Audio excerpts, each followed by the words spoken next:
An archetype is a pattern older than any one culture or story, a primordial shape in the collective psyche that keeps reappearing in myths, fairy tales, dreams, or art, and proliferates across geography and ages.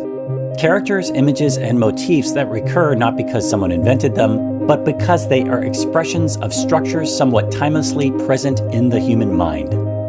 They're not rigid scripts, but more like the strongest gravitational fields or vortexes in the landscape of human imagination. They pull stories, symbols, and personalities into recognizable forms. Humanoid, animal, god, but the details differ through civilizations. As shapeshifters, they don't exist as neat singular entities, but as dynamics of energy that appear in different guises depending upon the time or the location. A hero in one culture may be a dragon slayer, in another a wandering ascetic.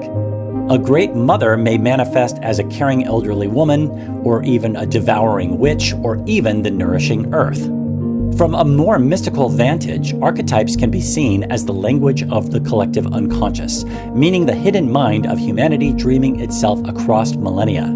They are the bridges between the individual psyche and the great ocean of shared meaning. And from a metaphysical perspective, archetypes often reveal themselves with uncanny vividness, appearing not as personal hallucinations, but as presences woven in the grammar of being. Carl Jung, who popularized the term in the modern West, saw archetypes as psychic blueprints. Examples such as the hero or the trickster or the shadow are not just characters and stories, but living energies that animate our behavior, our fears, or our longings. When one encounters an archetype in any medium of story, fiction, nonfiction, real life, etc., it resonates because it is not foreign. It is something already living within all of us. They are reoccurrences that stir beneath the surface of culture and psyche, or can also be thought of as great masks through which the human spirit speaks.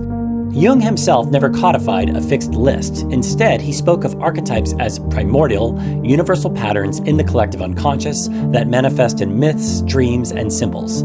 They merge and split, they adopt to new cultural contexts. But in modernity, one will often find 12 primary archetypes, listed as a simplified framework of shorthand groups which are distilled for accessibility. It is like saying there are 12 signs of the zodiac, not because there are only 12 cosmic influences, but because 12 is a manageable lens through which to perceive the infinite. Like constellations, which are also drawn across the vastness of the psyche, the 12 that are often referenced today are the innocent, orphan, hero, caregiver, explorer, rebel, lover, creator, jester, sage, ruler, and magician.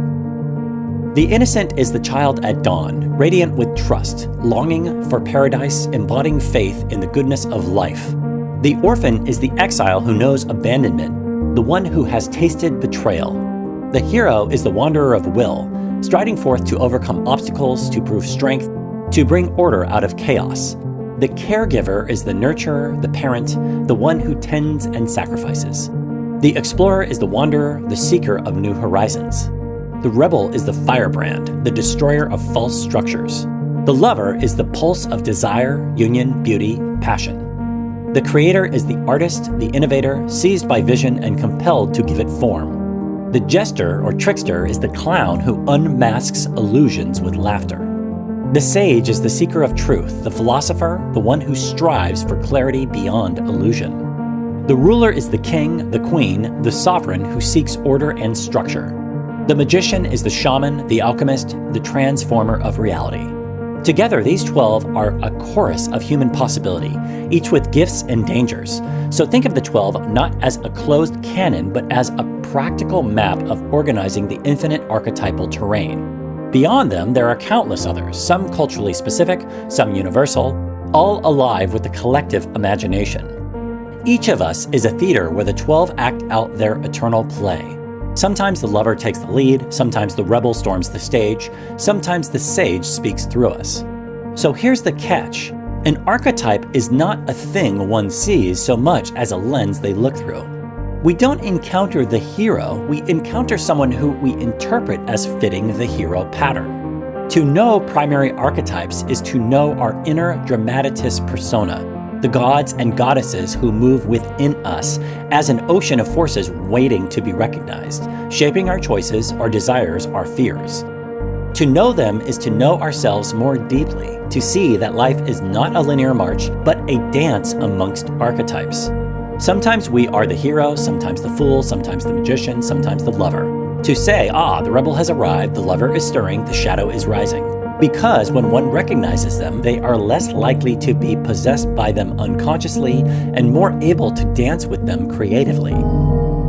Each contains both light and shadow and can thus change over time. The hero can become tyrant, the caregiver can become martyr, the sage can become cold, and the rebel destructive. An archetype is both ancient and immediate, both inside us and larger than us. It is the reoccurring face of humanity's inner truth, always reminding us that beneath the surface differences, our stories are branches from the same deep root.